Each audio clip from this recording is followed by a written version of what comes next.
آمریکا وادار به امضای تفاهم پایان جنگ با جمهوری اسلامی ایران و جبهه مقاومت شد. شهباز شریف از پایان دائم و فوری جنگ در همه جبهه‌های جنگ آمریکا علیه ایران و متحدانش خبر داد. نخست وزیر پاکستان از دستیابی به توافق پایان جنگ آمریکا علیه ایران خبر داد.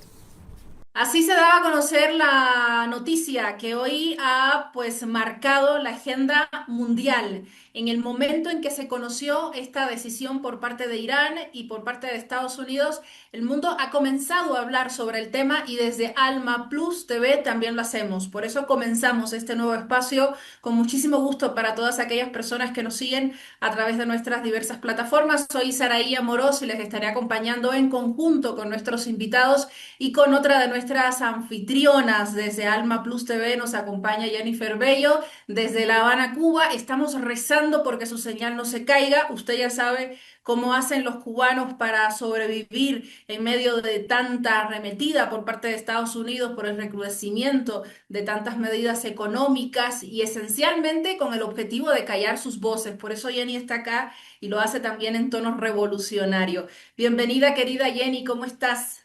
Bueno, desde Cuba, un saludo caluroso a todos. Y bueno, sí, vamos a hacer el intento, que bien difícil la tenemos los cubanos por estos tiempos para poder comunicar desde este lado del mundo, ¿no? Pues nada, encantadísima de empezar con esta propuesta de Alma Plus TV de debate. Nos los están pidiendo hace un tiempo y me encanta este nuevo espacio contigo, amiga, desde aquí, desde Cuba. Estamos enlazados desde diversas partes del mundo. Yo me enlazo desde La Paz, Bolivia, una tierra que también viene luchando contra medidas neoliberales. Ya estaremos charlando seguramente de Bolivia en uno de nuestros programas. Y así arranca Entrevistas Plus, un espacio dedicado completamente a reflexionar sobre lo que pasa en el mundo, más allá de lo que nos quieren contar, también pues contarlo desde nuestra visión desde el sur global.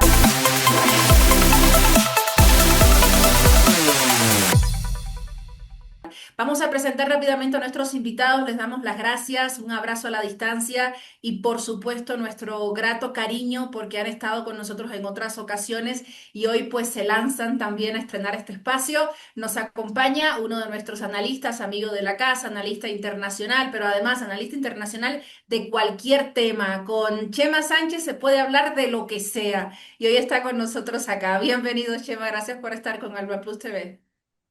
No, gracias a vosotros, Saray, y bueno, hasta ilusionado por ser participante en el primer momento de inicio de nacimiento de esta serie de entrevistas.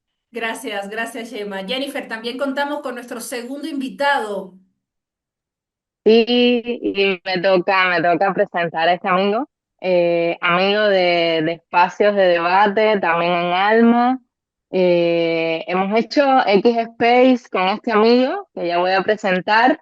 Lo hemos tenido también en distintos eventos que hemos participado de análisis, de debate, de confabular desde una agenda política alternativa para nuestra región y nuestros pueblos. Y pues nada, bienvenido también a este amigo Christian Nader, quien es historiador, analista mexicano, con muchos seguidores en Alma por los espacios de debate que tiene en sus redes, en otros canales. Y pues nada, un gustazo compartir con dos buenos amigos de Alma Plus TV en esta primera emisión renovada de Entrevistas Plus. No, el gusto es mío. Gracias por invitarme. Rómpanse una pierna a todos. Bueno, así se dice, ¿no? En el primer programa. Gracias por estar aquí y por invitarme. Vamos a intentar romperla, pero hablando sobre las verdades del sionismo, sobre las verdades de los intentos de Trump de hacerse al jefe sí o sí, Y vamos a empezar de alguna manera sobre este tema, sobre los resultados que ha dejado este conflicto. Habría que decir guerra porque fue una guerra lanzada directamente contra Irán, una tierra que ha dejado ante el mundo muy claro cuál es su posición y cuáles son evidentemente cuál es su forma de defender su soberanía, sus derechos a la autodefensa, después de 4 meses de más de 7.000 personas asesinadas, un gasto increíble para la administración de Donald Trump y un movimiento geopolítico esencial para entender qué pasa hoy en el mundo, pues llegamos a un preacuerdo, a una prefirma de lo que va a suceder este próximo 19. Vamos a comenzar con este panorama general. Gemma, Cristian, quisiera escuchar sus opiniones para entender de alguna manera dónde estamos posicionados. ¿Cuál es el contexto en el que llega este acuerdo? ¿Tiene que ver con el cumpleaños número 80? ¿Tiene que ver con la cumbre G7? ¿Tiene que ver con el 250 aniversario de su supuesta liberación? ¿Cómo analizan este panorama? Te escuchamos, Chema, comenzamos contigo. Bien, yo creo que hay un elemento crucial y es empezar a entender que más que un acuerdo es en realidad una aceptación, una capitulación del imperio, del imperialismo ante Irán, una capitulación y entonces es un documento de capitulación. Yo le llamaría eso, un documento de capitulación, pero que se define más bien como una tregua en este momento porque no hay un reconocimiento explícito de capitulación. Entonces, vamos a entender que es una tregua, pero que está basada, fundamentada, está escrita realmente en base a las condiciones que pone el vencedor. O sea, las condiciones los 14 puntos que están comentando, por lo que sabemos hasta ahora, son exactamente los 14 puntos que propone Irán, no los que propone Estados Unidos realmente, ¿no? Y además están con todos los elementos cruciales, inalterados e inamovibles de la soberanía y de la dignidad que Irán pensaba evidentemente defender, ¿no? Así que bueno, yo por ahí creo que es un elemento ya crucial que pensemos que es un documento tregua, pero es un documento de capitulación y desde luego no es un acuerdo. Para mí más bien hay un desacuerdo total de parte del imperio y de sus secuaces, léase el ente infanticida, incluso de Europa, que no pinta nada ni ha pintado nada, pero que está intentando ahora con el G7 hacer como que pinta algo, cosa que creo que no le va a salir. Cristian, te escuchamos. ¿Cuál es tu opinión sobre este primer panorama? Decía Gemma, no acuerdo, puntos a favor del vencedor y desacuerdo total, más bien lo que muestran estos 14 puntos. Es interesante porque la televisión iraní, como veíamos al principio, lo presenta de una manera. Estados Unidos ha tenido que rendirse, ha tenido que reconocer la rendición, pero cuando ahora mismo pueden entrar al enlace de CNN donde se presenta un borrador de estos 14 puntos que deberían, dicen borrador claramente, que debería firmarse, el primer país que siempre aparece es Estados Unidos. Estados Unidos y la República Islámica de Irán han definido qué. Es decir, aquí también estamos accediendo a un juego de narrativas importante. Cristian, te escuchamos. Sí, de hecho, es la manera elegante de rendirse. Digo, la manera más, digamos, eh, una puesta en escena. De hecho, J.D. Vance decía que era una victoria para el pueblo estadounidense. No sé en qué sentido sea eso, pero bueno. También hay que entender que los mensajes que emite Washington van dirigidos generalmente a la masa alienada estadounidense, no necesariamente al mundo entero que ha presenciado la paulatina victoria de la República Islámica de Irán, que no habíamos visto algo de esta índole desde los años 70. Lo he mencionado varias veces, lo que ocurrió en Vietnam, la victoria de Vietnam sobre el imperio, es lo más cercano a eso, a una victoria, sí podremos decirlo, apoteósica. ¿Por qué? Porque pese a los procesos de exterminio de la población, de la infraestructura en Irán, recordemos el asesinato de las niñas y los niños en Minaf, el asesinato de Ali Khamenei, eso no se traduce en una victoria ni militar, ni mucho menos en un triunfo estratégico, logístico, etcétera, etcétera, ¿no? De hecho, este acuerdo lo empujan, hay varios factores, pero uno primordial es lo recién ocurrido la semana pasada, todavía en este cese al fuego que rompía cada 20 minutos Estados Unidos, el sionista, al terror que ya había en Abu Dhabi, que existía en Doha, en Kuwait y demás, porque ya había una situación interna dentro de las petromonarquías insostenible. Cada vez, por ejemplo, en Bahrein, la gente ya salía a las calles y era inminente la caída del régimen, porque obviamente desnudó con los ataques legítimos por parte de la República Islámica de Irán, las respuestas, desnudó que pues, estos estados no tienen soberanía alguna y que prácticamente son gobiernos marioneta por parte de Washington establecidos como cadena, ¿cómo llamarlo? Como barreras protectoras del ente sionista. De hecho, el país antes atacado por las respuestas iraníes fue Jordania. La República Islámica no había puesto sus ojos en Jordania hasta ahora, que de hecho hasta hace 2 meses el régimen Hachemí de Abdalá II se presumía públicamente cómo derribaba misiles iraníes que iban dirigidos a la Palestina ocupada blancos del ente sionista. Entonces, la presión es por parte por parte de las petromonarquías del Golfo, Europa, que ya empezaba a sentir cada vez mayor la crisis energética, principalmente el trío de los satélites euroimperialistas, Alemania, Gran Bretaña y Francia, y también ya presión por parte de Pekín y por parte de Moscú. De hecho, cuando se anuncia este documento, Trump agradece directamente a los pequineses y moscovitas por haber intervenido a favor de la paz.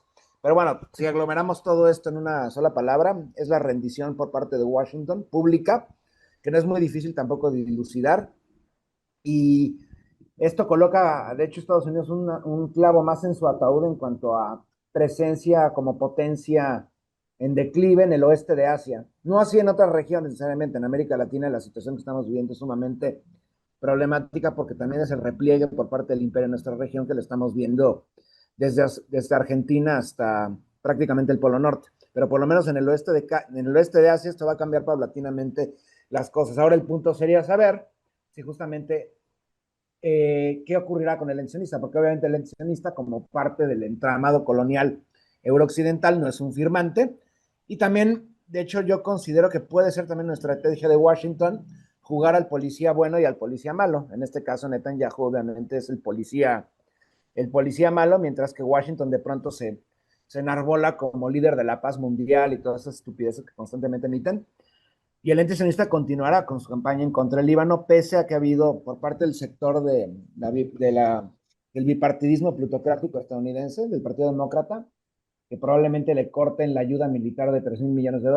Ese anuncio creo que lo hicieron hace 8 horas, algo así. Entonces, yo no estaría tan confiado de que, sí, Washington pierde esta lucha, pierde esta fase de la guerra, pero la guerra en contra de la República Islámica de Irán va a continuar. Simplemente se van a reconfigurar. Sí que es verdad, una cosa ahí que quería añadir yo es que en ese supuesto acuerdo, memorándum en realidad de entendimiento, o sea, una ruta en teoría para un acuerdo y efectivamente una tregua, mientras tanto, en esa ruta para el acuerdo, que en cualquier momento que se rompa la tregua va a saltar, obviamente, va a saltar Irán porque tiene el dedo en el gatillo para ello. En ese acuerdo en realidad hay dos partes visibles firmantes y hay cuatro partes que están jugando el papel, porque evidentemente con Irán está la resistencia de Líbano y todo el pueblo de Líbano. Con Estados Unidos está directamente implicado el ente sionista. A la vez, yo diría que hay otra parte detrás de ellos, de esos cuatro, que es por un lado ese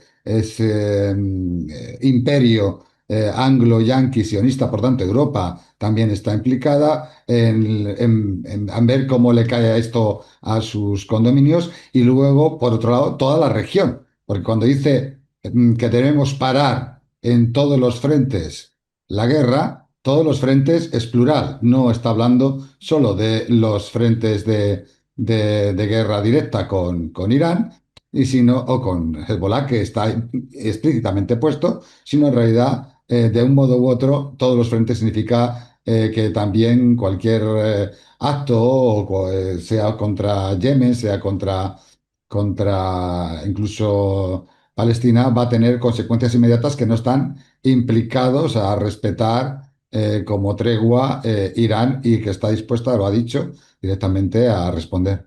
Ustedes hablaban de otros actores y sobre todo de esta espina en el zapato que ha tenido lamentablemente durante este tiempo. El ente sionista ahí apuntando constantemente, incluso jugando este rol de incitador Y casualmente, Tucker Carlson, que es este periodista de Estados Unidos, no es el que decide, ni es el jefe del país. Entonces, ¿quién es el jefe de Estados Unidos? Eh, a- es realmente hoy Israel quien ha jugado un papel determinante en iniciar una guerra, en violar constantemente un acuerdo. ¿Qué va a pasar después del día 19? Netanyahu va a aceptar lo que vendría en estas 3 jornadas después o 3 momentos que han pactado para después del día 19. Será mejor que me complemente luego Cristian y así quedará la cosa redonda. No, yo voy a decir simplemente que primero que nada, cuidado con pensar que tiene un poder tremendo Netanyahu y va realmente él dominando a Trump o al gobierno estadounidense, llevándolo, o que entre ambos dos hay una situación que a veces controla uno, a veces controla otro. Realmente lo que dice Tucker Carlson lo dice ahora por Trump, pero yo diría que esto que dice Tucker Carlson es aplicable a cualquier gobierno de Estados Unidos, es más, a cualquier gobierno demócrata burgués. Nosotros sabemos quién manda en China, sabemos quién manda en Rusia, sabemos quién manda directamente en Cuba. Lo que no sabemos es quién manda en ninguna de las democracias burguesas occidentales, que lo único que tienen es lobbies de presión que están detrás y unas urnas para la apariencia, para el teatro de las apariencias. Eso no quita que los actores escogidos para cada momento puedan cometer aciertos o torpezas. Y aunque los aciertos y torpezas de líderes que sí que mandan, que sí que gobiernan, como podría ser Putin, o sí, o el gobierno directo el líder y el gobierno, el presidente y el gobierno de Irán, ahí si cometen torpezas, bueno, pues se acusan más esas torpezas y si cometen aciertos se acusan para bien más esos aciertos. Pero tampoco es que el Trump haga lo que haga, no va a acusar esos resultados negativos o positivos su país. Por supuesto que sí. Y ahí es donde interviene la posible contradicción que puede haber ahora entre los intereses incluso del personaje, sea Trump con Netanyahu. Y por tanto ahí yo sí que creo que bueno, que no cabe negar la posibilidad, la esperanza de que esas contradicciones se resuelvan todavía más a nuestro favor, ¿no? Pero, por supuesto, lo que creo que debemos pensar más en esto de poli bueno, poli malo, que habíamos dicho, es donde están jugando más habitualmente. En realidad, no hay nada que haga Netanyahu en su inmensa mayoría que no haya sido absolutamente aprobado por el gobierno de Estados Unidos, por el Pentágono o por los lobbies que gobiernan de guerra Estados Unidos. Y, por supuesto, lo mismo cabe para Europa en Ucrania. Es mentira que Europa va por un lado y Estados Unidos va por otro, que discuten Estados Unidos.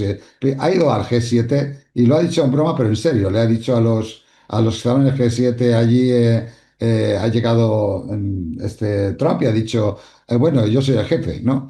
Así lo ha dicho, ha llegado el jefe. Realmente es así, y ya vimos cómo se sentó toda Europa en un semicírculo frente al despacho de Trump, meneando la colita. Yo realmente creo que hay que, desde luego, no hacer opiniones ligeras, que si no está Trump y está Kamala Harris o está quien quieras poner ahí, van a ser al 95 o 98% el mismo imperialismo, colonialismo, genocidio, apoyo al sionismo, da igual quién pongas. Y de hecho, tengo que recordar aquí, que aunque Obama fue algo menos malo en parte para Cuba, y más con la situación que estamos teniendo ahora, pues casi cualquiera fue menos malo que lo que la administración está haciendo ahora, este apretón en la caída del imperio. Hay que recordar que Obama fue el asesino de masas, presidente más bestia de todo lo que ha habido. Todavía no la ha ganado Trump en el número de muertes, de asesinatos, de guerras, de matanzas, todavía no la ha ganado Trump. O sea, lo digo porque se sepa, las 7 guerras que emprendió Obama, del modo que las emprendió en su gobierno, esas están le hacen récordman. Por eso igual le dieron el premio Nobel de la Paz a él y no se lo dieron a Trump todavía, porque todavía le falta alcanzar unas cuantas más datos de genocidio, supongo. Bueno, por ahí lo dejo porque seguro que Cristian complementa los otros elementos que juegan ahí. Sí, siguiendo lo mismo que dijo Chema, la misma tesis, yo no considero Estados Unidos como, vaya, un lío de facciones, tal vez internamente cuando se trata de obtener el poder, pero por ejemplo, cuando se trata de política exterior, los dos partidos van en unísono. O sea, primero, lo que menciona Chema con respecto a Obama o Biden, recordemos las palabras de Biden que decía que si el sionismo no existiera, él mismo lo inventaría y demás, ¿no? La plutocracia estadounidense tiene un proyecto fundamental que es el sionismo y no lo van a abandonar de la noche a la mañana, a pesar de todas las medidas supuestamente correctivas que están montando en los medios. Tucker Carlson, de hecho, esta supuesta disidencia que ocurre dentro del Partido Republicano, ejemplificado también por otros personajes, Candace Owens, por ejemplo, ¿no? Lo que pasa es que ellos son del ala católica del Partido Republicano. Y en este momento la cúpula protestante, digamos, evangélica sionista, se enfrenta directamente con esa ala católica que también tiene un porcentaje mínimo en cuanto a poder dentro del partido, el mismo partido republicano. De hecho, Tucker Carlson, uno de los últimos anuncios que hace, digamos, noticias que da con respecto al rompimiento que tiene más evidente cada vez más con este grupo, es por ejemplo la agresión en contra de población cristiana, tanto católica como ortodoxa en el sur del Líbano, en este proceso de limpieza étnica por parte del ente sionista. O sea, es interesante porque este despertar que tuvo Carlson se dio hasta que notó que los sionistas, además de matar a cientos de miles de musulmanes, suníes y chiíes, ya sea en suelo palestino o en suelo iraní, también mataban cristianos. Se tardó prácticamente 77 años en darse cuenta que la limpieza étnica de Palestina y de Líbano también responde a eso, ¿no? Eso con respecto a este supuesto cisma. Yo no creo que exista un cisma. De hecho, me atrevo a pensar, como ha ocurrido en los últimos años, en la primera y segunda administración Trump, hay una especie de bluff que juegan públicamente el gobierno de Tel Aviv y el gobierno de Washington, apostando a que este supuesto rompimiento, animadversión entre Trump y Netanyahu denota cierta debilidad. Y en ese momento aprovechan para atacar ya sea blancos en suelo libanés o justamente en suelo de la República Islámica de Irán. De hecho, estoy seguro que el estratagema por parte de Washington será la siguiente. Declaran públicamente que hay un rompimiento por lo menos temporal entre la cúpula en Tel Aviv y Washington, dejan a sola Tel Aviv y Tel Aviv continúa su limpieza étnica del Líbano, mientras los fondos, infraestructura y apoyo logístico, satelital, digital y demás de Washington, el ente sionista, continúa, simplemente no se hace público, porque obviamente son elementos que no se pueden mostrar públicamente, ¿no? Nunca ha habido un rompimiento realmente en la estructura de comunicación entre Tel Aviv y Washington, por más de que existan líos entre las cúpulas, ya sea en este momento obviamente Netanyahu, Milekowski y Donald Trump. Entonces de ahí la importancia del Líbano, por eso el contexto libanés es de primordial importancia cuando se dice en el primer punto de este memorándum, de este borrador, que se frenarán todas las agresiones en todos los frentes. Ahí explícita, bueno, entre lo implícito y lo explícito, la República Islámica está diciendo que sabe perfectamente lo que está ocurriendo en el teatro libanés y sabe perfectamente que el ente sionista va a continuar esto bajo esa misma estratagema, pero que eso no va a impedir que la República Islámica responda directamente a las agresiones en contra del Líbano, no nada más defendiendo los intereses de Hezbollah, sino también de prácticamente toda la población libanesa. Y esto también aplica curiosamente en otros frentes que no se mencionan porque obviamente no son de primordial interés, por lo menos en este momento. El contexto yemení es muy importante también, ¿no? Uno de los momentos más, digamos, peligrosos para Washington y para la economía occidental en cuestiones energéticas fue cuando Yemen, cuando vienen los primeros rompimientos de cese al fuego por parte de Washington, los yemeníes amenazan con cerrar el otro estrecho, al otro lado del Mar Rojo, el Bab el Mandeb, que comunica el Mar Rojo con el Mediterráneo a través del Canal de Suez. Y en ese momento justamente empiezan a bajar también. ¿Por qué? Pues porque no pueden arriesgarse a que si ya se había perdido 30 y tantos % del comercio internacional de crudo y gas natural, arriesgar otro 20% y ahí sí colapsa la economía, ¿no? Entonces, es muy inteligente lo que hace Irán también, porque más allá de que se cumplan o no estos puntos, lo que está haciendo con esto bueno, no es un decálogo, digamos 14 puntos, es visibilizar y colocar nuevamente plenamente que el mundo se entere quién es el agresor y es por supuesto Estados Unidos, porque Estados Unidos no se va a quedar simplemente con los brazos cruzados. y también revelar que el papel justamente del sionismo es en subordinación total a los yanquis, ¿no? En varias conversaciones de los procesos de negociación inicial siempre estuvo Líbano y un grupo de temas que son como las líneas rojas no tocadas y las que no vamos a negociar y por las que serán nuestros puntos y nosotros vamos a esas mesas de negociaciones. En el primer momento fue así. Desde ese momento hasta ahora, aunque hay un borrador de estos 14 puntos, hemos visto que que son inamovibles, o sea, no cambió prácticamente casi nada desde la primera vez en que se habló de los puntos que llevaba Irán al proceso de negociación con Estados Unidos. Esas líneas rojas que son inamovibles, que Irán ha defendido a capa y espada, un poco si pudiéramos eh, hablar sobre ello, que se han colocado en la mesa. Bueno, hablábamos de que hay un borrador, el Líbano está dentro de lo que es, incluso hoy, también el canciller, cuando estemos realizando este encuentro, recién el canciller Arashi también hablaba de que nuevamente Líbano es un punto importante para este acuerdo que vamos a firmar. Sin Líbano no habrá paz. Sí, mira, la capacidad de disuasión enorme, sin armas nucleares, pero con toda su logística de misilística, ha jugado suficientemente fuerte como para que no puedan ganarle la guerra.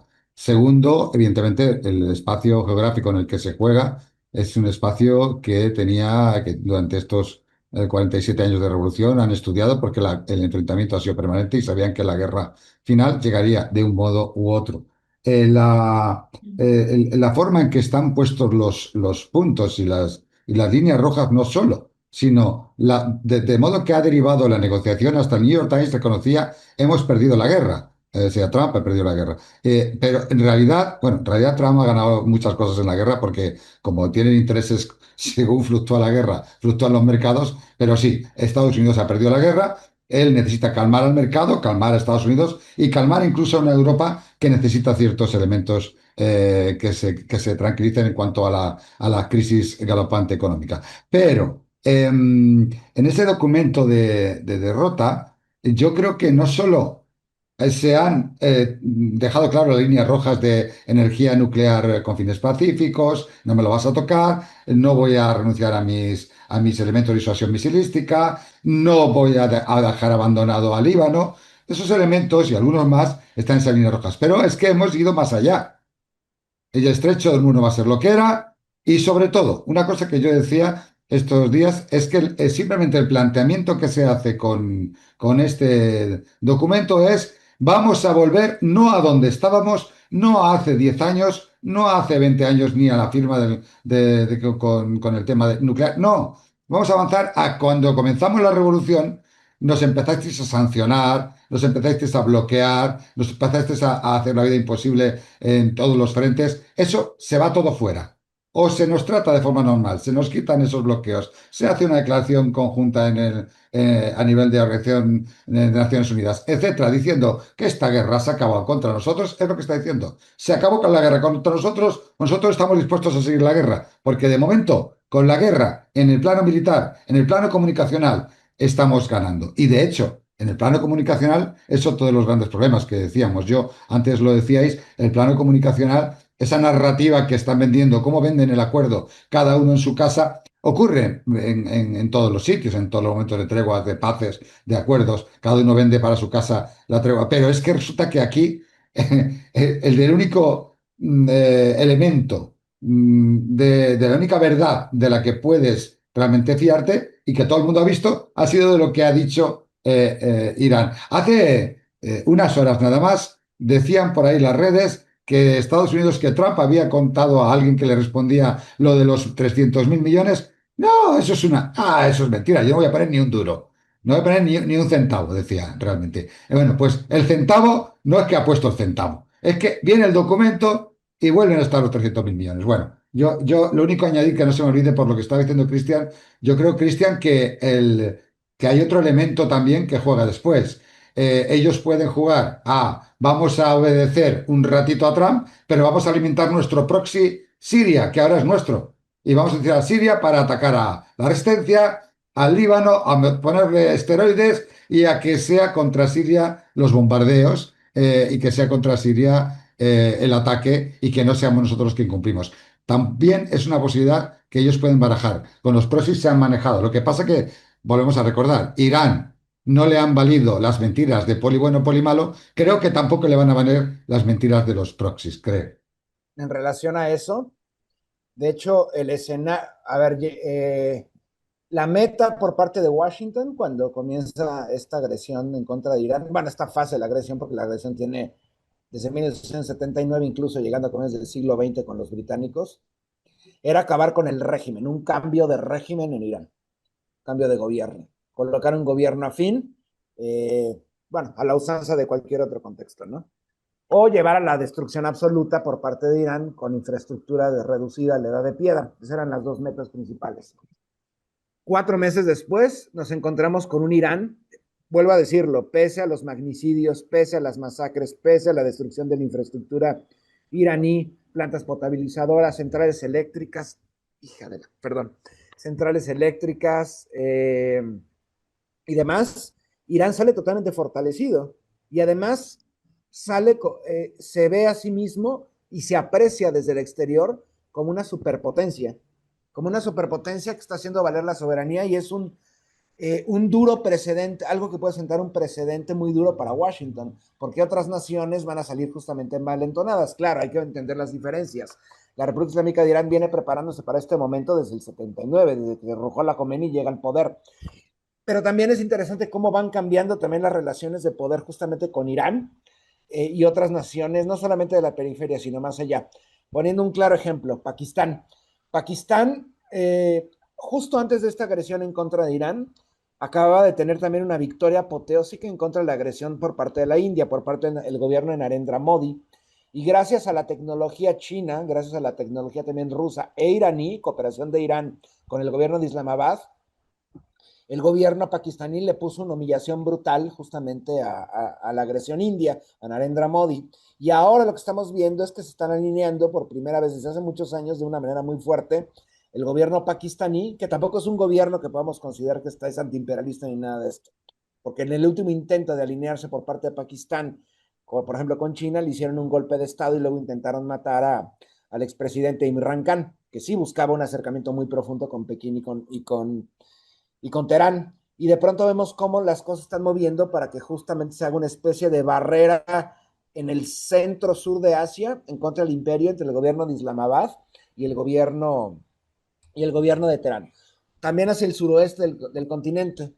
No se mencionó mucho porque obviamente el rol de Islamabad como mediador entre Washington y Teherán fue el primordial, pero cuando se anuncia este acuerdo por parte de Washington y por parte de Teherán, en ese momento en Teherán se encontraba una enorme delegación catarí. Los cataríes antes de ir con Estados Unidos fueron con los iraníes y en Teherán se discutió cómo iban, digamos, a controlar esta nueva arquitectura, a la cual ya se refirió Chema, en el contexto pérsico. ¿A qué me refiero con nueva arquitectura energética y comercial? En primer lugar, que se reconoce el dominio tanto del gobierno de Teherán como de Mascate, en Omán, del control del estrecho de Hormuz, porque son los dos países por los que pasa las aguas territoriales, ¿no? Y en segundo lugar, cómo iban a proteger y salvaguardar la integridad del gran yacimiento de gas natural que comparten Irán y que comparten Qatar, que es el South Pars y North Dome, que le corresponde una parte a los iraníes y otra parte a los cataríes. Esta acción de Qatar fue muy importante porque pone fuera de juego a los grandes instigadores de la agresión en contra de Irán, que no nada más son los sionistas, sino también son los emiratíes. Los emiratíes tienen gran parte de la responsabilidad de las atrocidades que han cometido el sionismo y Washington en los últimos meses en contra de Irán. De hecho, primero salió a la luz que los Saud, pero también los Al Maktoum y los Al Nahyan habían dicho públicamente que ellos no buscaban la guerra, era todo lo contrario. Luego se filtró información de que ellos estaban instando para que rápidamente Trump atacara justamente a la República Islámica. Y ahora quien se ve más afectado son justamente los emiratíes. Hay que mencionar, de hecho, que toda la estructura del Comando Central estadounidense, las bases físicas, tanto en Kuwait, en Bahrein y Emiratos Árabes Unidos, están totalmente destruidas.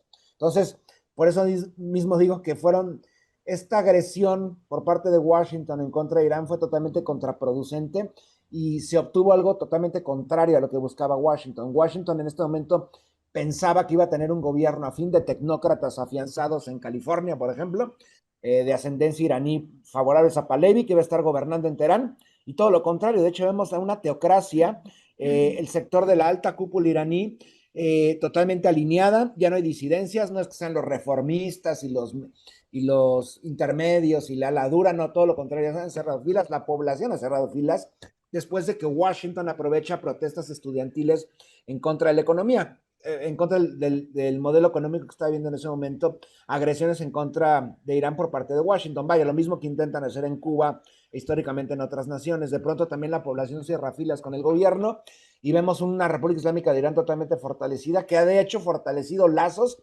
con otros países, y algo muy importante que también nos faltaría ahorita. Y con Tijuana. Bueno, sí, por supuesto. Y con Tijuana. O sea, en Tijuana ya es Californistán. Entonces, la popularidad que tiene la selección de Irán en México, cómo han sido recibidos. Ahorita podemos pasar a eso, ¿no? Esos abrazos han sido increíbles, madre mía. Sí, sí, sí. Hablando de la guerra cognitiva, Irán ha ganado la guerra cognitiva, incluyendo la guerra mediática y la guerra de propaganda. Estados Unidos fue totalmente aplastado, y no una guerra cognitiva a la usanza de los think tanks estadounidenses en la academia que fraguan durante años para demonizar a la República Islámica. No, me refiero a la guerra cognitiva más popular, utilizando los mismos medios como trinchera, las redes sociales, las plataformas de video, utilizando estratagemas que, pues vaya, extremadamente económicas además, y que le han dado una popularidad a Irán en todo contexto de manera muy importante. Por citar un caso, los videos estos de inteligencia artificial fabricados con elementos de Lego, por ejemplo, son muy emblemáticos. Y también el apoyo a un país que en otros contextos otrora era desconocido, como lo que está ocurriendo, que bien dijo Chema, en suelo baja californiano, porque obviamente la agresión estadounidense también va al deporte, porque a fin de cuentas el deporte siempre ha estado politizado, no podemos negarlo, pero justamente lo que no soporta Washington es que ese deporte esté politizado con narrativas antagónicas al imperialismo estadounidense, y el trato que le han dado a los iraníes, en general a cualquier persona del contexto latinoamericano o islámico en suelo estadounidense, es brutal. Pero así mismo lo que ocurre en Tijuana es un fenómeno único, porque en Tijuana ya saben quién es Irán. Ahorita el embajador Pasandide, que tengo el placer de conocer, pues ya lleva 2 semanas en Tijuana, y dice que ya es prácticamente su segunda casa, porque ellos ni siquiera pueden pasar a suelo alto californiano, que es territorio mexicano ocupado por Estados Unidos desde 1848.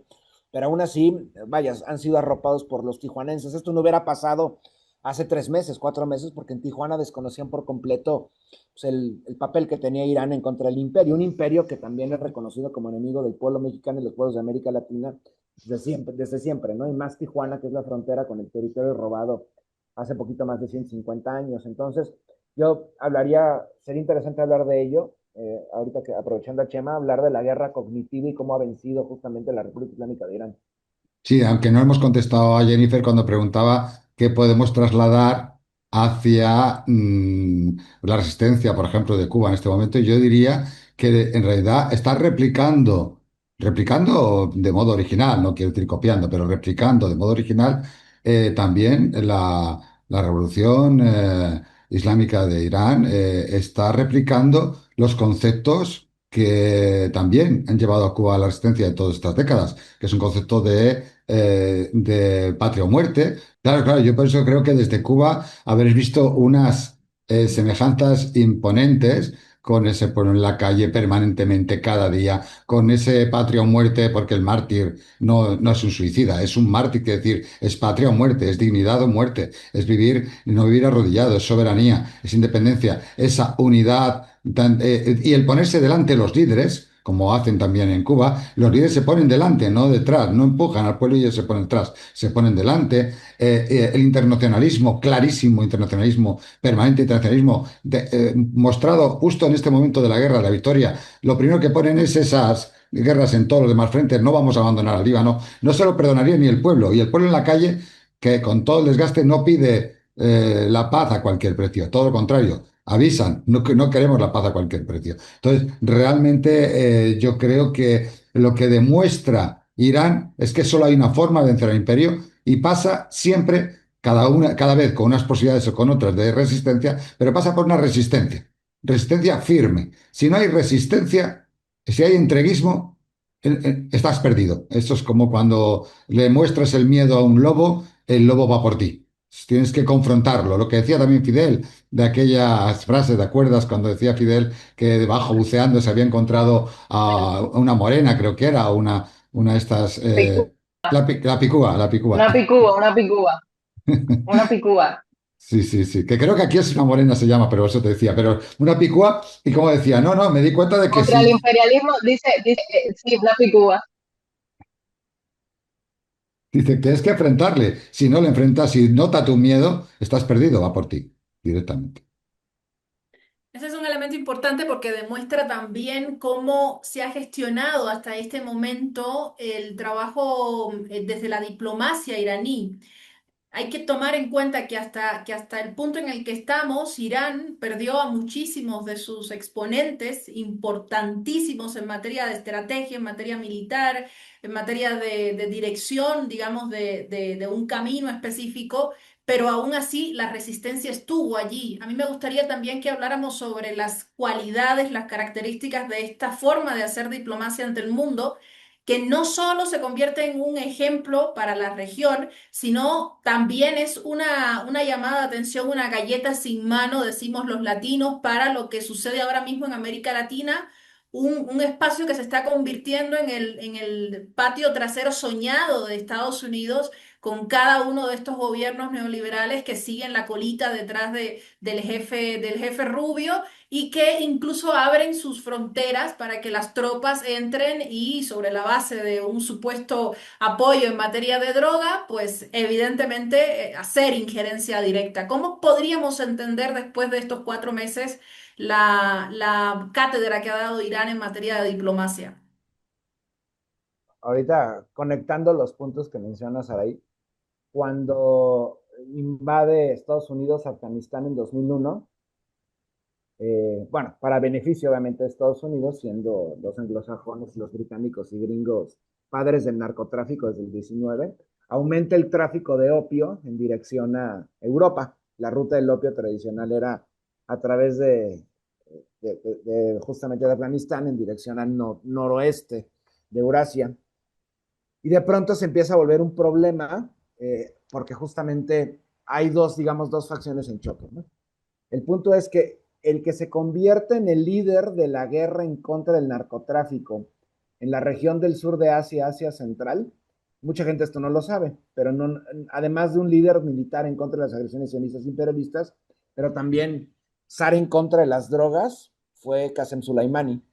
Qasem Soleimani, de hecho, fue el líder de las brigadas antidrogas en la frontera con Afganistán e Irán. O sea, incluso le pidieron ayuda, incluso por ciertos momentos hubo colaboración entre la República Islámica de Irán y los gringos en Afganistán, por el efecto, digamos, el efecto cucaracha de narcotráfico, ¿no? Pero bueno, más allá de esto, creo que de pronto también se vuelve muy importante cómo Irán, porque siempre hay críticas por parte de, más que nada, aquellos que siguen desde esta izquierda, entre comillas, de corte eurocéntrico, aquellos que no que consideran que todos tenemos, que todas las naciones tienen que adoptar este modelo, por ejemplo, de la izquierda socialista, marxista-leninista al pie de la letra, sin importar la casuística.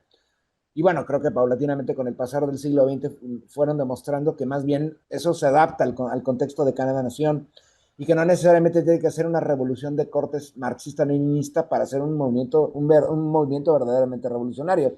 Y así es como de pronto vemos, por ejemplo, a socialistas del contexto latinoamericano o africano que pues, prácticamente ven a Irán y su labor revolucionaria como un esfuerzo legítimo, una revolución constante. De hecho, en torno a lo que mencionaban ahorita, como de pronto, a pesar de que hay procesos magnicidas y de acabar con la cúpula militar iraní, de pronto se va autorregenerando. Eso quiere decir que la revolución es constante y que también la revolución toca a otras generaciones, es un proceso generacional, lo mismo que ocurre en Cuba, la revolución no pudo continuar si no hubiera existido justamente un cambio generacional, o sea, el líder de la revolución en el contexto cubano, sí, por supuesto, era Fidel, y los líderes morales e históricos, pero obviamente si no tienes un pueblo que está adepto a esa revolución, lo mismo que puedas aplicar en China o en cualquier otro contexto, esa revolución se viene abajo, como ocurrió en México. México es el elemento principal, ¿no? Cuando triunfa, entre comillas, la Revolución Mexicana, no realmente lo que está ocurriendo es una post-contra-revolución. No es que los ideales zapatistas, villistas o magonistas se hayan puesto en práctica, todo lo contrario. De pronto vemos que de la contra-post-revolución surgió el priismo, y eso es todo cualquier cosa menos revolucionario, obviamente, ¿no? A pesar de que lleven revolucionario e institucional en las siglas. Ahora bien, cuando triunfa la Revolución Islámica en el 79, de hecho poco tiempo antes pensaban desde Washington que en Irán iba a triunfar un movimiento de hecho socialista, por eso le ponen en especial atención al partido Tudeh. Y el partido Tudeh, de hecho, no fue rebasado justamente por los islamistas a través de Ruhollah Khomeini, porque buscamos un rompimiento total con Occidente, porque en ese momento se disputan la presencia en Irán, en Persia, todavía guiada por la monarquía, tanto la Unión Soviética como el imperialismo occidental, que lo tenía prácticamente en una bandeja de plata, ¿no? Y a pesar de ese momento, y a partir de este momento lo que estamos viendo es cómo Irán se convierte en líder revolucionario y de resistencia a través de todo el planeta, sin importar el origen de esa revolución. Lo que tienen en común principalmente es que, uno, buscan la soberanía de sus pueblos, el bienestar de sus pueblos, y dos, evitar justamente que el imperio se adueñe pues, del futuro y de la riqueza de aquellas naciones, ya sea en el contexto cubano o en el contexto iraní. A fin de cuentas se busca exactamente lo mismo, al igual que en el contexto latinoamericano. El gran problema en Latinoamérica, estamos en la periferia inmediata del imperio. O sea, es interesante porque en el proyecto expansionista sionista, que también tendríamos que hablar de esto temprano, porque mucha gente piensa, ha sido un golpe muy duro para el sionismo. Sí, a corto plazo, sí, pero a largo plazo, el caos generalizado en toda la región que ha provocado la agresión por parte de Washington y sionismo, eso afianza también la idea de que el ente sionista puede aprovechar ese caos para adueñarse de prácticamente toda la región. Lo que sería la idea del Gran Israel, por ejemplo, ¿no? Desde el Nilo hasta el Éufrates, que no necesariamente se refiere a una colonización física, material de invasores sionistas, porque no existen tantos sionistas en el planeta judío-sionistas para poblar esos territorios, sino más bien al control territorial estratégico con gobiernos afines, que los tienen prácticamente en todo el contexto del oeste de Asia y el norte de África, desde Marruecos hasta prácticamente Azerbaiyán. Entonces, y el semejante en el contexto latinoamericano es ese. Justamente, a pesar de los cambios tectónicos que están ocurriendo en el oeste de Asia y Asia Central, en América Latina ocurre lo contrario, ocurre un afianzamiento, por lo menos en el continente, del imperialismo occidental estadounidense, ¿no? De la revaloración de la doctrina Monroe y el destino manifiesto. Y esto tiene mucho que ver cómo los gobiernos afines se postran justamente ante el imperio. Y eso lo podemos ver en el contexto boliviano, en el contexto ecuatoriano, de Argentina y Chile, ni se diga, donde en Argentina tienen un lunático y en Chile tienen literalmente a un nazi gobernando, y en el contexto centroamericano, donde incluso personajes de ascendencia palestina como Narri Asfur en Honduras o Nayib Bukele como en el contexto salvadoreño son títeres del sionismo. Esa es la gran tragedia de América Latina, y justamente que la inmediatez al contexto estadounidense. Eso no quiere decir que no puedan existir resistencias, eso no puede decir que no haya afinidad y relaciones estructurales y estratégicas con la República Islámica de Irán. Y eso lo demostró el comandante Hugo Chávez Frías. Hugo Chávez Frías, o sea, inauguró una era de relaciones con la República Islámica de Irán.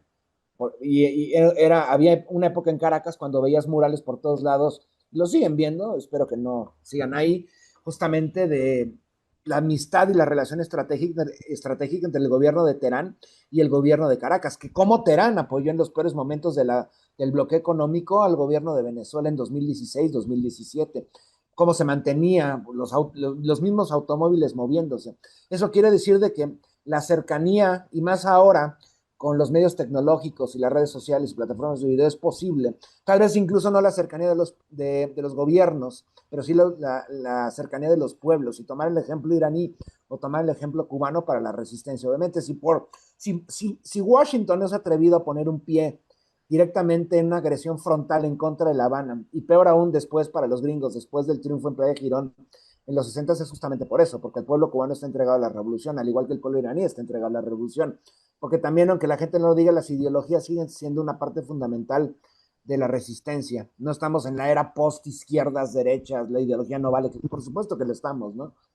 y más en este momento que Washington, a pesar de tener a 100 kilómetros a la isla, no se atreve a poner un pie en la isla, pero sí, por ejemplo, en el contexto boliviano o en el contexto ecuatoriano. En el contexto ecuatoriano es lo más emblemático, tienen un estadounidense gobernando pues ese país, ¿no? Y además un Cristian, pero gobierno... ¿tú crees que realmente Estados Unidos no ha puesto un pie en Cuba?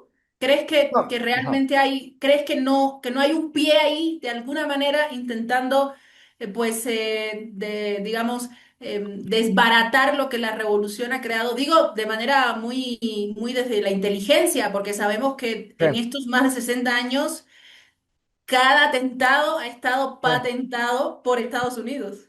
Sí, no, yo me refiero a una agresión frontal, un desembarco de tropas generalizado, bombardeo directo en contra de Cuba. De que los servicios de inteligencia han tenido presencia en La Habana y en el territorio cubano, por supuesto que sí. 600 intentos de asesinato en contra de Fidel, el envenenamiento, por ejemplo, de los campos de cosecha en Cuba para envenenar a la población, el estrangulamiento económico para tratar de solamente provocar un levantamiento en Cuba, el patrocinio incluso de quintas La columnas plata, dentro. Ajá, por claro. ejemplo, sí. Entonces, de que tienen presencia, sí, pero si no lo han logrado de alguna u otra manera es también porque el pueblo cubano se mantiene, es consciente de quién es el agresor. No es que llegues con este estratagema, que en algunos contextos lamentablemente funciona, por ejemplo, ¿no? De que Estados Unidos es tu amigo y el gobierno cubano es el causante de todo esto. No, el pueblo cubano sabe perfectamente quién es el agresor. Obviamente es una agresión también lenta, lo cual la vuelve más mortífera. Es una agresión a la usanza palestina, por ejemplo, ¿no? Si no te va a matar con una bala, te va a matar de hambre o por falta de insumos médicos. Simplemente eso, ahí vuelve a lo mismo. La educación es importante. La educación tiene efectos a largo plazo, obviamente no tiene efectos inmediatos, pero gracias a esa educación, esa concientización e ideologización y radicalización de la gente, es que se sabe perfectamente quién es el agresor, por más de artimañas y guerra cognitiva que ejerzan en contra de un pueblo. No así en otros países de América Latina, hay que ser conscientes. El caso argentino es muy emblemático, ¿no? Tenemos a Argentina que gobierna un personaje como Macri. De pronto regresa el peronismo, pero ese mismo peronismo, con esas más tibiezas de Alberto Fernández, permitió y puso La bandeja la, ahí sí, servida. la alfombra roja para que retornara no nada más el filo gringo, sino también el anarcocapitalismo, libertarianismo y el fascismo más asqueroso que hemos visto en los últimos años. Lo mismo que ocurre en Chile. O sea, con un personaje totalmente tibio, afín a Washington, como puede ser Boric, que por un momento posaba a favor de la causa palestina y luego condenaba a Irán y condenaba a Cuba y condenaba a Venezuela, pues regresó el fascismo, o sea, literalmente el fascismo, con un hijo de un criminal de guerra nazi que le sacaba los ojos a la gente en la dictadura de Pinochet. O sea, y eso no ocurre en Cuba. En Colombia hay medianamente, en México, pues afortunadamente hasta este momento no, pero ahí vemos cómo la agresión en México se está montando paulatinamente. De hecho, estoy seguro que en las próximas semanas van a utilizar la popularidad y el recibimiento de la selección iraní en suelo tijuanense para afirmar que el gobierno de Claudia Sheinbaum está alineado con el gobierno de Teherán. O sea, no, ajá, Socavando al gobierno claro. iraní. Hay una base, hay un búnker iraní abajo de un puesto de tacos en la frontera, en la garita de San Isidro, cruzando en California. Una estupidez de esa índole, ¿no?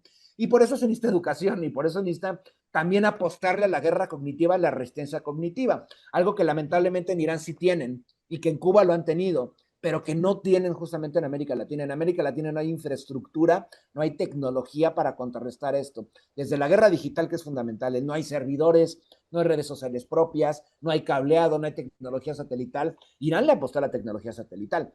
Estamos viendo justamente los beneficios de eso. O sea, los misiles hipersónicos son guiados por tecnología satelital. Porque si tú colocas las antenas en suelo iraní, pues obviamente un misil sionista o estadounidense te las tumba. Si tienes un satélite en la estratosfera, pues es mucho más difícil que esto ocurra. Esto lamentablemente no pasa en América Latina, y así hemos visto cómo los gobiernos van cayendo en dominó, pues porque la narrativa favorable a Washington continúa. O sea, las mentes y los corazones de la gente siguen a merced de la propaganda estadounidense, lamentablemente.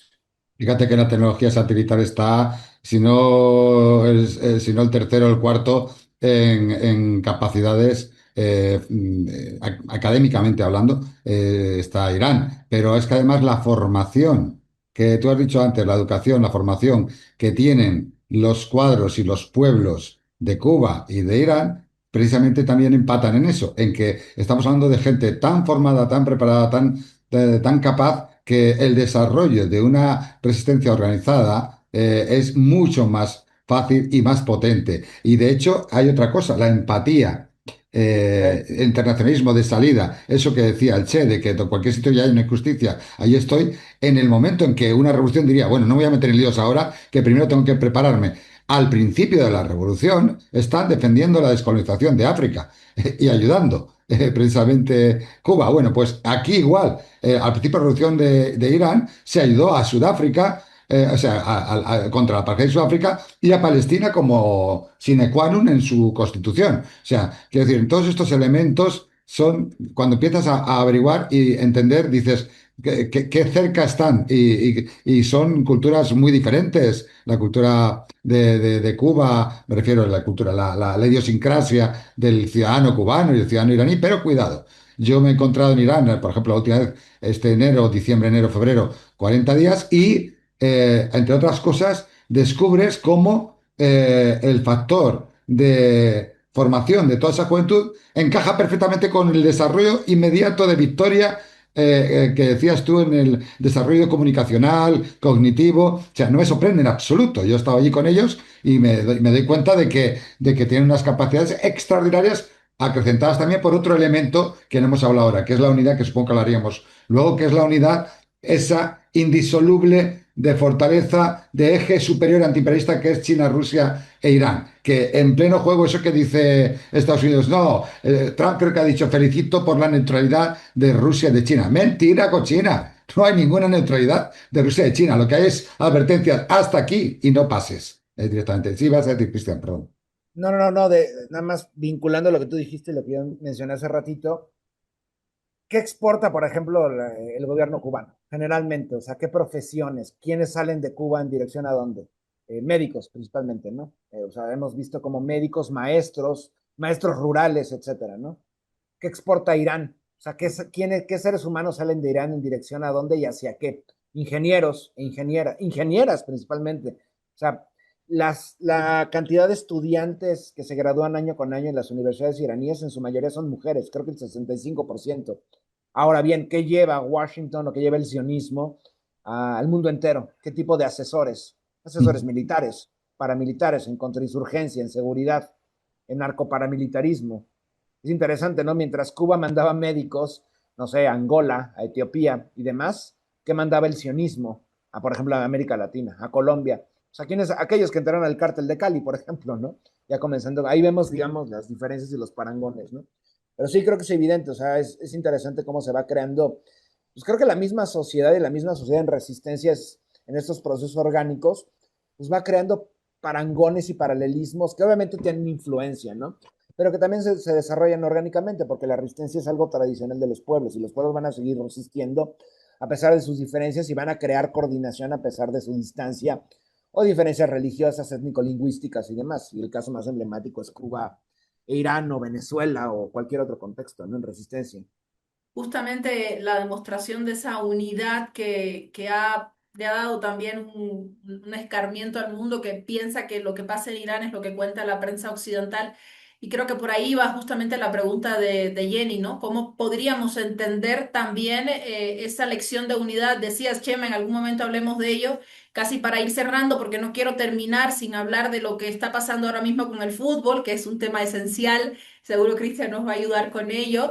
Pero, ¿cómo podríamos poner, por ejemplo, la palabra unidad en un contexto iraní, ante un contexto argentino, ante un contexto boliviano, por ejemplo, ante el contexto colombiano? Es decir, ¿de qué tipo de unidad hablamos cuando hablamos de Irán? Bueno, es que hay una unidad en un principio, de Velayat Faqih es una especie de principio fundamental del chiismo, es una revolución islámica, no todo el mundo es chiita, pero la inmensa mayoría, hay por supuesto de otras religiones, hay sinagogas incluso, y por supuesto que también hay comunistas, militantes, no... Desde luego tiene muy mala fama después de aquello del Today y todas aquellas cosas, como con todo lo que es el desastre, pero realmente es una especie de unidad en la diversidad y una unidad de construcción de país alrededor de unos conceptos como no estar jamás con el explotador y no abandonar nunca al explotado en cualquier lugar. Luego, nuestra soberanía, independencia, resistencia. Ahora mismo se está celebrando el momento eh, no lo diré bien, pero creo que es algo así como Muharram, que es cuando en los hechos de Kerbala, cuando en aquella batalla prefirieron resistir a entregarse. Esa resistencia está inserta en la forma de ser y de estar, da igual si es chiita, si no es chiita. Por ejemplo, las procesiones estas de Kerbala prácticamente han asistido ciudadanos de toda índole, de toda creencia desde Irán. Y está impreso en una sociedad, que eso podría hablar mejor también Cristian, una sociedad que históricamente son milenios de cultura resistiendo como civilización, que también están insertos en ese instinto de resistencia y en ese mantener si hace falta el martirio, el patria o muerte, lo tienen claro por eso. Pero justo es tan rica, tan diversa, tan autosuficiente la sociedad iraní que incluso en la política, con todas las diversidades, yo tengo por aquí que este libro que recomendaba también, bueno, recomendaba un par de libros, Marandi, sobradamente conocido, pues el de Going to Tehran, de los hermanos Leverett, de los Leverett, y este es The Resistance, The Essence of the Islamic Revolution, de Alistair Crook. No sé si llega a ver aquí, Sí, a ver, aquí. ahí. Bueno, da igual.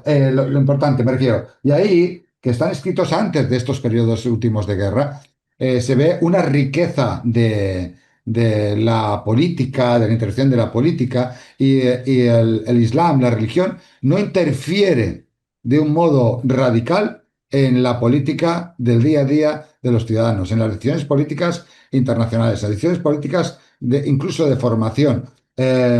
Y cuando intenta entonces ser una sociedad que de verdad progrese con mucha diversidad y mucha riqueza. Por tanto, no es una unidad de no rompamos filas y todos juntos, y da igual. Y de hecho yo tengo además mucha ilusión porque le pasa como a Cuba. El día que la dejen de bloquear, va a progresar como un tiro eso. O sea, va a ser tremendo las capacidades que tiene para progresar. Ya lo demostraron antes, perdón, no era en medio de desbloqueo, pero cuando hubo cierto relajamiento, como le gusta decir a Occidente, se demostró que la isla podía ser incluso mucho más de lo que se pensaba y muchos estaban regresando a la isla porque querían hacer su vida, sus negocios, sus empresas en la isla y ahora evidentemente eso se usa como un arma de guerra. Perdón, es que cuando hablas de Cuba yo... No, no, pero bien traído, eso es lo que iba a decir. Lo han demostrado ambos países durante décadas y décadas de bloqueo y de negación. Ellos han demostrado que tenían mucho más valores, principios de resistencia, de progreso que esos países que venden el progreso civilizatorio. En cambio, ahora mismo, si conseguimos una victoria total y conseguimos ya que el imperio quite sus zarpas, yo te aseguro que el despegue de Irán y vendrá acompañado, será tremendo, pero además vendrá acompañado de otra cosa, y es algo que le va a pasar también a Rusia. Rusia está espalda con China, y evidentemente 1.500 millones de chinos evolucionando y progresando adecuadamente van a hacer mucha más influencia que 150 millones de rusos en el formato de sociedad que queremos, cada uno con su idiosincrasia, pero si estos son nuestros hermanos, y también Irán con su revolución islámica y su forma de entender eso, hace poco ha dicho Galibaf, que hace un poco la función ahora de Larijani con China, que la unidad con China ha de ser de hermandad total, ya no solo estratégica, política, militar, no, de hermandad total, son amistad total. Y entonces, eso que está ocurriendo también con Rusia en estos momentos, ayer se dio vía libre a que cualquier iraní pueda estar en Rusia con su tarjeta iraní y moviéndose sin ningún tipo de problema. En ese sentido, todas esas realidades están surgiendo, pero además yo creo que la influencia de la revolución islámica, la influencia del pasado de la revolución soviética y la influencia de la revolución china va a hacer que los tres converjan en unos valores y unos principios civilizatorios mucho más humanos y no van a ser, tú me entiendes, el pueblo se va a despertar, aquel que todavía estuviera un nubilado, que lo había, Marandi decía que antes de la guerra tenía alumnos que creían que Estados Unidos que no era tan malo. Ahora ya lo tienen claro que no. Había algunos jóvenes que no vivieron la guerra impuesta primera de los años 80 y tal, que todavía creían que, bueno, que quizás estábamos exagerando mucho con... después del genocidio, después de lo que hace Europa, del colaboracionismo de Europa en el genocidio y ahora de la guerra que les ha caído de esta gente, tienen claro que estos no les van a traer nada bueno. Por tanto, con ese veto y esa vivencia de la juventud de Irán de estos momentos, va a ayudar a fortalecer la revolución más si cabe. Y yo creo que también Cuba, con lo que está viviendo de lo que es el imperio a nivel global, incluso de lo que está haciendo en otros países en la región, se estará dando cuenta de que el paso que estaban dando era el correcto y que lo que pasa es que tenemos que intentar que toda esa resistencia global supere este momento tan terrible. Y no quiero quitar más tiempo para que nos hable de México, de Tijuana y bueno, y de los intentos de balcanización de Estados Unidos que tenemos que lograr. Hay que balcanizar, hay que llevarnos en México una buena parte, y si acaso, no sé, vamos a ver cómo lo repartimos luego aquí entre nosotros, Estados Unidos. Entonces, Cristian, estamos muy motivados por escucharte sobre cómo el fútbol ha demostrado el fracaso de la política de Estados Unidos con el tema de la guerra y sobre todo con Irán, un Irán que ha sido recibido y que ha sido abrazado por México en este mundial. Bueno, a ver, digo, tampoco que la gente piense que no solo Irán. Aquí en México, cualquier persona que venga, pues digo, la van a tratar siempre de manera excelente, siempre ha sido así. Pero en especial los iraníes, porque obviamente la gente, a ver, México, para que no lo sepa, México durante 200 años, poquito más de vida independiente, siempre ha sido como huésped de los perseguidos y de las personas más vejadas, ¿no? O sea, digo, citar unos casos, el exilio español en México, republicano durante la Guerra Civil Española, durante el Plan Cóndor y las dictaduras argentinos, chilenos, bueno, de cualquier contexto, haitianos, vaya, no terminaría. Y previamente libaneses, mi familia llega como, bueno, no como refugiados, pero escapando de el contexto otomano y demás, ¿no? Entonces, siempre ha sido así. Pero antes de pasar a eso, mencionaría algo interesante que lo mencionó Chema. La palabra clave es lo civilizatorio. Que sí, por ejemplo, hay cuestiones que nos diferencian a los pueblos en resistencia, ¿no? La religión, eh, la ideología y demás. Pero a diferencia, por ejemplo, Irán o Persia, a diferencia de lo que es Estados Unidos, que por cierto está, además del cumpleaños de Trump, está en vías de cumplir un cuarto de milenio, 250 años el 4 de julio, mientras que Irán está en vías de ser, por lo menos ante la historia escrita, acercarse a los 5000 años, o sea, desde los elamitas hasta la llegada de los medos, persas, persaqueménidas, partos, persas sasánidas, llegando hasta la actualidad, ¿no? La República Islámica es solamente una fase más en una historia iraní larguísima, que involucra incluso lo preiranio, y una historia iraní con muchos contrastes. Dicen, edad dorada de Irán, pues, ¿cuál de todas, no? La edad dorada de Ciro, de Darío, la edad dorada de la dinastía Safaví, la edad dorada de la República Islámica de Irán resistiendo, y pues, Estados Unidos es la gran diferencia, ¿no? Estados Unidos surge como un ente colonial eurodescendiente advenedizo que apenas va a cumplir 250 años, de corte supremacista, en cuya declaración de independencia como país de nacimiento se perfila como un imperio tal cual que tiene que acabar con paganos en Norteamérica e iniciar el imperio de la libertad. Los 4 puntos cardinales, la gran diferencia entre Irán, un país, y creo que también se debe decir a veces con orgullo, ¿no? Un país más, porque Irán es un país como todos, sí tiene diferencias, tiene privilegios, cualidades, pero es un país como muchos otros. No andan así justamente con esta idea excepcionalista de supremacismo como sí Estados Unidos. Es la gran diferencia. Estamos viendo cómo una civilización resiste ante un imperio advenedizo que además pasó justamente del imperio a la decadencia en menos de 20 años, ¿no? Y ahora con respecto al fútbol, pues también entender que en México no toda la población está muy contenta obviamente con el Mundial, porque el Mundial visibiliza los procesos de gentrificación aquí en la Ciudad de México. México es la primera ciudad en todo el mundo que inaugura 3 mundiales. Pero que esto se logró a través de la gentrificación, el despojo de pueblos originarios. El estadio este que está construido, por ejemplo, en donde otrora había terrenos ejidales comunitarios de varios pueblos al sur del Valle de México, y también que visibiliza justamente eso, ¿no? La monumentalidad del capitalismo. Si es una fiesta del capitalismo, no es tanto del deporte, que también el deporte también es podrido por el mismo capital, ¿no? Pero bueno, digo, si ya lo tienes, pues aprovéchalo, ¿ok? Que la gente vaya y lo disfrute, pero la gente no puede ir a disfrutarlo porque nadie en verdad tiene en México $3,000 para comprar un boleto. A nivel global, de hecho, pocos lo tienen. Incluso los ricos dicen, no, a poner $3,000 para disfrutar un evento de 90 minutos. Ni los 30.000 de la final en Estados Unidos. Es absurdo. Y además una final que por obvios motivos, por historia y por tradición e idiosincrasia en México, tuvo que haberse desarrollado justamente en suelo mexicano, en el Estadio Azteca, no en suelo, no sé, creo que va a ser Nueva Jersey, si no me equivoco, ¿no? En Nueva Pero más, Jersey. pero si, para no irme tan lejos, lo que está ocurriendo ahorita en Tijuana es emblemático.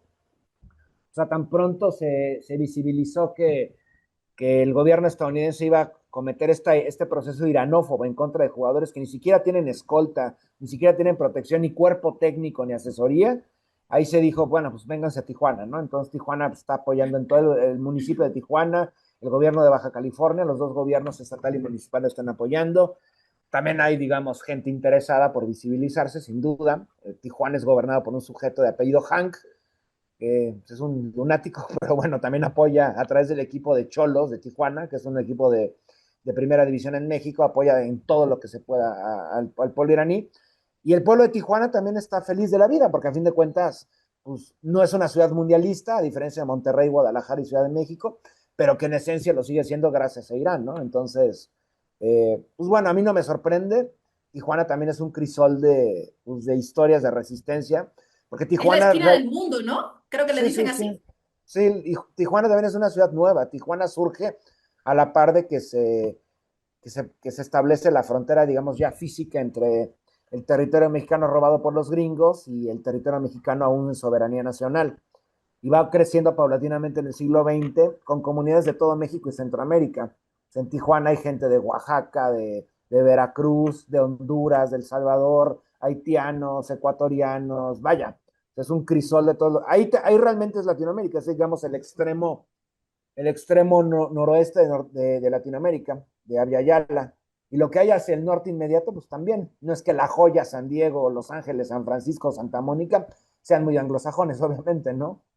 Y bueno, mencionar que toca esta coyuntura, pero lo más asqueroso de esto es que incluso en Occidente lo consideran así, ¿no? Sacrosanto como el deporte, se esté asediando, acosando a los jugadores iraníes. Eso se me hace nefasto. Y qué curioso, ¿no? Que la FIFA, este grupo mafioso multinacional, se tardó 22 minutos en sancionar a Rusia después de la legítima respuesta Rusia en contra de Ucrania, tras 13 años de agresiones.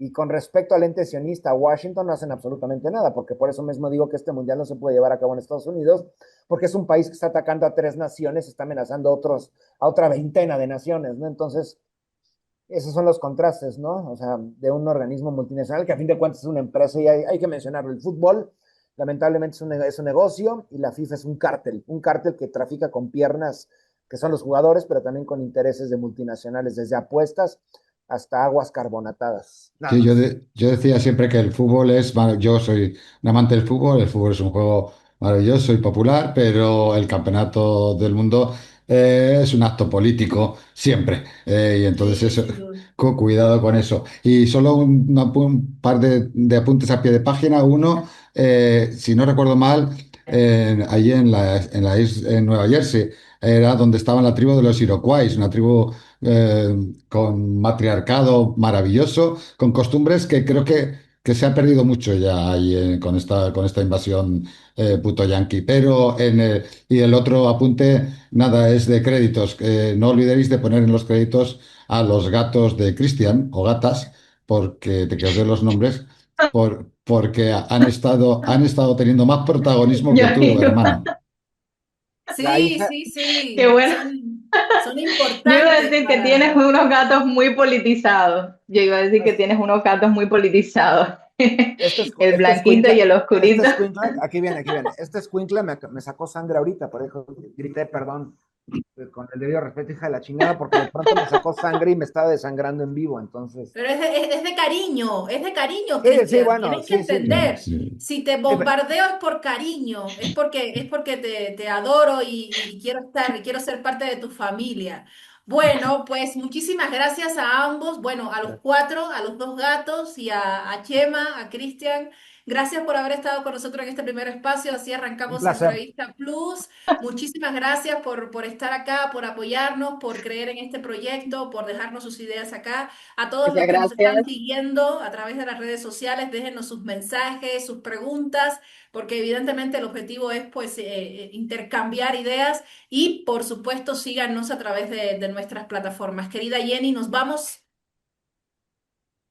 Un abrazo a todos y a los dos gatos tan simpáticos que nos han amenizado el debate. Un abrazo y muchísimas gracias. Nos vamos a ver muy pronto, estoy seguro.